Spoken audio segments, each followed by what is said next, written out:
ট্রাম্পের যখন এই বিলিয়নিয়ারদের নিয়ে যখন উনি রওনা দিবেন এয়ারফোর্স ওয়ানে, সবচেয়ে দৌড়ায় দৌড়ায় নাকি এসে জয়েন করেছে ওই জং, হু ইজ দি এনভিডিয়ার যে নাকি সিইও, সে জয়েন করেছে সবচেয়ে শেষে।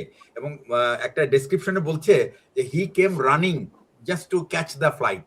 তো এটার অর্থ হলো এটা লাস্ট মোমেন্টে তাকে অ্যাড করা হয়েছে, কারণ এনভিডিয়া একমাত্র কোম্পানি যারা এখন অ্যাডভান্সড এআই চিপস তৈরি করছে, এবং এই অ্যাডভান্স এআই চিপসটা হলো চায়নার খুব প্রয়োজন। এবং সে ট্রাম্প শেষ মুহূর্তে তাকে অ্যাকচুয়ালি তাকে প্রথমে ইনক্লুড করে নাই because he has a Chinese background, এবং এই জন্য তাকে প্রথমে নিতে চায় নাই। হি উইল নট বি, সে হয়তো বা চাইনিজদের পক্ষে সাইড চেঞ্জ করতে পারে বা may not be very honest, but businessman তো বিজনেসম্যান। এনভিডিয়া কিন্তু এখন এনভিডিয়ার আপনার তাদের ওয়েলথ হলো $5 ট্রিলিয়ন। তো এবং সে সমস্ত বিলিয়নের দিয়ে নিয়ে গেছে একটাই কারণে, সেটা হচ্ছে যে তুমি আমার কাছ থেকে প্রোডাক্ট কিনো। এটাই হলো চায়নার মার্কেটটা সে ধরতে চায়, এক। দুই নম্বর হচ্ছে চাইনিজদেরকে অ্যালিউর করা যে আমেরিকান মার্কেটে ইনভেস্ট করার জন্য। এটাই মূলত পারপাস। এবং সে এই একমাত্র কনফারেন্সে বা এই একমাত্র মিটিং এ যেখানে ট্রাম্প সুবোধ বালকের মতো চাইনিজদের শুধু প্রশংসাই করে গেছে, কিন্তু তার আর এটা ছাড়া আর কোনো উপায় নাই আসলে। কারণ আমেরিকার আপনার ইকোনমি হলো এখন $38 trillion deficit before the war. After the war এটা কোথায় দাঁড়াবে একমাত্র আল্লাহ তাআলা জানে, কিন্তু $1.5 ট্রিলিয়ন শুধু ডিফেন্স প্রোডাকশনে চেয়েছে, এবং এটা দিয়ে সে অ্যাকচুয়ালি এই আবার $1.5 ট্রিলিয়ন কিন্তু বাড়াতে যাচ্ছে। এটা হলো একটা। সেকেন্ড হচ্ছে চাইনিজদের ট্রেড সারপ্লাস ছিল $1 ট্রিলিয়ন লাস্ট ইয়ারে। তার মানে সে হলো $38 ট্রিলিয়ন পিছনে, আর উনি হলো $1 ট্রিলিয়ন হেড। এই হলো চাইনিজদের ক্ষমতা। নেক্সট, আমেরিকানরা তাদের কোনো ম্যানুফ্যাকচারিং হাউস আর নাই, মানে they are not anymore manufacturing house. সারা বিশ্বের 60% প্রোডাক্ট, ম্যানুফ্যাকচারিং প্রোডাক্ট তারা তৈরি করে, এবং বলা হচ্ছে যে 3টা গ্রেট ইকোনমি, অর্থাৎ ইউএসএ, জার্মানি এবং জাপান, এই 3টা ইকোনমির যত প্রোডাকশন দরকার পড়ে এটা মিলেই এটাও ছাড়িয়ে গেছে তাদের প্রোডাকশন ক্যাপাবিলিটি। এবং চাইনিজ ম্যানুফ্যাকচারিং এর হলো এখন জিডিপি হলো 25-30%। তো এইরকম একটা ইকোনমির কাছে তারপরেও আমি বলবো যে চায়না হলো ওয়ার্ল্ডে হলো সেকেন্ড ইকোনমি। ইউএস এর টোটাল ইকোনমির সাইজ হলো $33 ট্রিলিয়ন, চাইনিজদের হলো $20 ট্রিলিয়ন। আর ইউএস এর আপনার গ্রোথ হলো 2.5, আর চাইনিজরা স্লো ডাউন করার পরও এটা 5.5, অর্থাৎ ডাবল। তার মানে যদি আপনার চায়না যদি আমেরিকাকে ধরতে হয় তাহলে কিন্তু তাকে আর বেশি দিন ওয়েট করতে হবে না। সেকেন্ড পয়েন্ট হচ্ছে যে পারচেজিং পাওয়ার, যেটা পার ক্যাপিটা পারচেজিং পাওয়ার যেটা, সেটাতে কিন্তু তারা আমেরিকাকে ছাড়িয়ে গেছে। পারচেজিং পাওয়ার টোটাল আপনার ক্যাপাবিলিটি হলো $40 ট্রিলিয়ন চাইনিজদের, আর আমেরিকানদের হলো $30 ট্রিলিয়ন।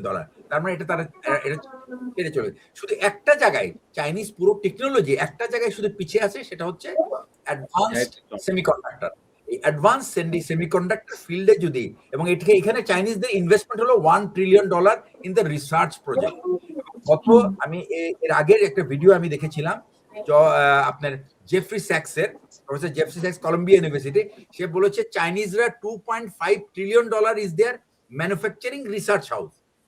$1 ট্রিলিয়ন শুধুমাত্র আপনার এআই চিপস এর জন্য, আর $2.5 ট্রিলিয়ন হলো ম্যানুফ্যাকচারিং ফিল্ডে। whereas আমেরিকার ইনভেস্টমেন্ট, আমেরিকার কোনো রকম রিসার্চ ইনভেস্টমেন্ট নাই এই মুহূর্তে।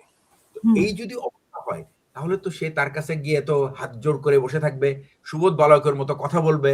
সাম says you are the greatest leader, হ্যাঁ, I also say you are the greatest leader of the world. তো এখন কিন্তু সে ওই তাইওয়ানের কথাও বলে না, আর ওই ইরানের কথাও বলে না। সে কিন্তু এই সমস্ত কথা সব বাদ দিয়ে সবকিছু, সারা পৃথিবী, ট্রাম্প যখন সবার উপর ট্যারিফ ঝাড়লো, চায়না কিন্তু কিছু বলে নাই, চুপচাপ ছিল। সে ট্যারিফ দিছে 50%, চাইনিজরা ওইটা আবার 50% কভার আপ করে দিছে। কারণ যে ভাই আমি আরেকটা জিনিস অ্যাড করতে যাচ্ছি, যে ভাই আমি একটা জিনিস অ্যাড করতে যাচ্ছি, যে এতদিন ডোনাল্ড ট্রাম্পই বলেছিল যে এআই চিপস চায়নাতে পাঠাবে না because it's a security concern. এবং ন্যাশনাল সিকিউরিটি এবং মিলিটারি সিকিউরিটি কনসার্ন। এখন নিজেই এই এআই চিপসকে বিজনেস করার জন্য চায়নাতে অ্যাপ্রোচ করছে। কিন্তু চায়না এখনো, আমি জানি না চায়না কিনবে কি কিনবে না, কারণ চাইনিজরা তাদের রিসার্চ রেজাল্টের জন্য অপেক্ষা করবে এবং তারা, আমার মনে হয় না, এবং এইখানে যদি তারা ক্যাচ করতে পারে তাহলে কিন্তু আমেরিকানদের পুরো চারটি পার্টি ক্লোজ, ঠিক আছে? তো এখন এই মুহূর্তে চাইনিজ এআই, দেয়ার আর 6,200 এআই কোম্পানিজ, যারা হলো মানে মানে this is the size of Chinese AI companies. 62 লক্ষ মানুষ এই এআই ইউজ করে চায়নাতে।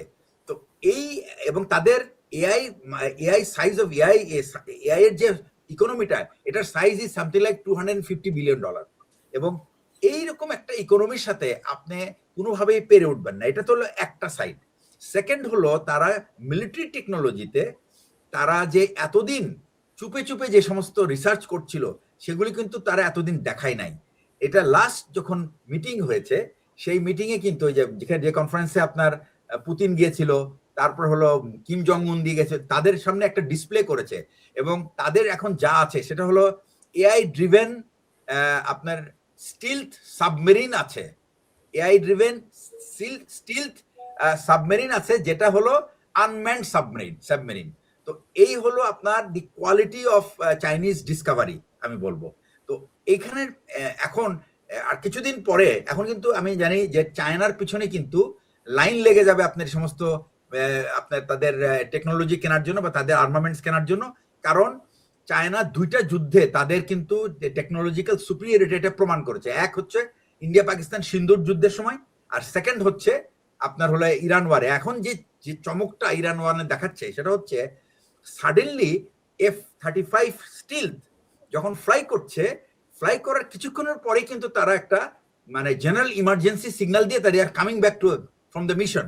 এটার মানে হলো there is something happening with the jamming system, যেটার কারণে ফ্লাইটে ওই সিগন্যাল, ডেঞ্জার সিগন্যালগুলি লাইট আপ করে, এবং যার ফলে পাইলট কোনো কিছু না বুঝে is leaving the mission and coming back. এটা কিন্তু তারা ফাইন্ড আউট করার পর আমি শিওর যে এই টেকনোলজিটা হবে চাইনিজদের সেই জ্যামিং টেকনোলজি, যে জ্যামিং টেকনোলজি এতদিন যে তারা বলছিল যে F-35 কে ইভেন ডিটেক্ট করা সম্ভব না, এটা আমার মনে হয় দে হ্যাভ ব্রোকেন দিস কি, এবং এটা তারা আমি বলে ক্র্যাক করছে, এবং এই ক্র্যাকের ফলে কিন্তু আজকাল এখন কিন্তু আমেরিকানরা কিন্তু দে আর স্কেয়ার্ড।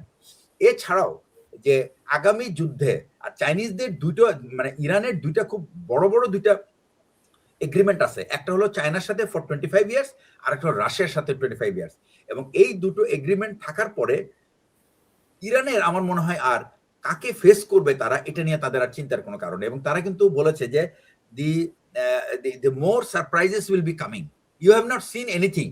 এবং পেন্টাগনের এস্টিমেট হচ্ছে 70% missiles and ballistic missiles and local missiles all are intact, এবং তাদের launching pad is also intact. এবং সবচেয়ে মজার ব্যাপার কি, এতদিন ট্রাম্প কিন্তু বলে এসেছে তারা এয়ারফোর্সকে শেষ করে দিছে, কিন্তু এখন কি দেখলেন, এয়ারফোর্সের সব প্লেন কিন্তু সব পাকিস্তান নিয়ে চলে গেছে। দে আর, দ্যাট মিনস ট্রাম্পের এইগুলি যে ছিল বোগাস, এটা কিন্তু তার একটা প্রমাণ। তো এই অবস্থায় এখন ট্রাম্পের আর একমাত্র হাত জোড় করে ওই ইয়ের সাথে, শি জিনপিংয়ের সাথে, মানে তার কাছে, মানে আমরা তো দেখলাম খুব নরম ভাবে কথা বললো, প্রশংসা তো করেছে। এর আগে কোনো ইভেন্ট সে ইউরোপে গিয়ে কোনো বিষয়ে আর্গুমেন্ট নাই তার, যে পরিমাণ উদ্ধত আচরণ দেখিয়েছে এই ক্ষেত্রে কিন্তু কমপ্লিটলি। আর একটা জিনিস হলো, এলন মাস্ক কিন্তু সারা পৃথিবীর সবাইকে কিন্তু মক করতো, কিন্তু একমাত্র চাইনিজ শি জিনপিংকে নিয়ে কোনোদিন সে মক করে নাই, বিকজ টেসলার 50% পার্টস হলো চায়নাতে তৈরি হয়, and it comes and gets fitted in America. আইফোনের 60% ইকুইপমেন্ট ইজ ইন আমেরিকা, তো সরি ইন চায়না, তৈরি হয় চায়নাতে। তো তাদের তার সাথে তো পাঙ্গা নেওয়ার কোনো প্রশ্নই আসে না। তো এই হলো আপনার, এইটার কারণেই হলো কি, এবং সে কিন্তু এবারে গেছে কিন্তু কাদেরকে নিয়ে, সব বিলিয়নিয়ারদেরকে নিয়ে গেছে, এই টিম কুক, তারপরে হচ্ছে আপনার আপনার কি এলন মাস্ক, তারপরে এই জংকে নিয়ে গেছে, যে যেন সে চায়নার কাছ থেকে কিছু অর্ডার নিয়ে আসতে পারে। এখন আমি জানি না এটার আউটকাম কি, চায়না কি অর্ডার দিবে না দিবে সেটা অপেক্ষা, he has to wait for that. তো এই বলে আমি আপাতত আমি এই